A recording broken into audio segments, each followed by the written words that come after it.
Thank you for taking the first steps to learn more about CliftonStrengths. In this video, we'll review the basic details of the CliftonStrengths framework by introducing you to common language and definitions to better understand how to maximize your talents and use your strengths to achieve success. So what is CliftonStrengths? Developed by Dr. Don Clifton, CliftonStrengths is an assessment used to reveal the natural talents of an individual. The idea was to focus on what is right with people and use those skills and talents to help them succeed. We encourage you to be intentional about your leadership, academic, and professional development during your time at WashU. CliftonStrengths can help you discover your areas of greatest potential and tap into what makes you so unique. So let's dive into what CliftonStrengths is all about and how it can help you make the most of your time on campus. First up is the strengths equation. Dr. Clifton believed that when you understand your natural talents, the way you naturally think, feel, or act, and then spend time practicing and developing them, you can turn those talents into strengths. And in this case, a strength means being able to perform a specific task really well, almost perfectly. The CliftonStrengths assessment measures 34 themes of talent, or strengths. These strengths represent ways in which you naturally operate and where your greatest potential lies. Your CliftonStrengths theme report gives your top 5 strengths, focusing on your top talents, helps you build self-awareness, and gives you a solid foundation to grow from, whether it's in the classroom and leadership roles, or even in your future career.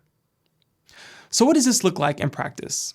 Imagine you're asked to write your name, first and last, 10 times. You're given 20 seconds and it must be legible. What would you do? It might seem like an odd question, and your answer might be to pick up a pen and write your name as quickly as you can. It's probably something you've done multiple times in a day and don't put much thought into it. Now imagine you're asked to do the same thing, but before you start, you're told to switch hands. Even without mentioning your left or right hand, chances are you automatically pictured yourself writing with your non-dominant hand. The point is that no matter how good your handwriting is, if you were asked to do this task, you probably never really give it a second thought. You put your pen into your writing hand and do it. The same applies with strengths, that whenever we need to accomplish a task, we might not know how to do it at first, but we will do things in ways that are natural to us, and often this is how we will find success. By identifying those innate ways you might accomplish a task, you'll be able to put forth time and effort to invest in them. As we dive into the CliftonStrengths framework today, there are a few key things to keep in mind along the way. Themes are neutral. CliftonStrengths themes aren't good or bad. However, they can show up productively and unproductively. Our goal today is to help you identify your themes so that you can use them productively. Themes are not labels. Human beings are too complex to be defined or described by one word. The purpose of CliftonStrengths is not to provide another method of labeling people, but rather to be a tool to help people understand and appreciate the tremendous complexity and diversity of humanity. Lead with positive intent. Because people's unique talents guide them, the same situation can produce different reactions. The best opportunity to work and partner with others is connected to understanding, appreciating, and using the information in a meaningful way. Differences are advantages. Humanity's differences are not necessarily problems that we need to solve. Instead, these differences are resources that could create an advantage when people develop and use them wisely. People need one another. Strengths do not develop in a vacuum. We are all uniquely gifted, but it is with other support and encouragement that we can become our best selves.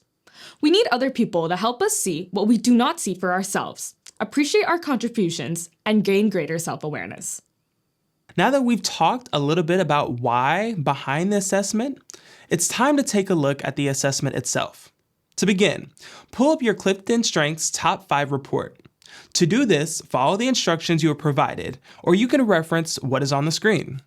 You can also access your Top 5 report through the Gallup Access app. As you pull up your report, you'll notice the report lists your top 5 strengths. Your top 5 are a reflection of how you answered the questions in the assessment. There is a 1 in 33 million chance of you having the same top 5 in the same order as someone else, so the results are unique to you.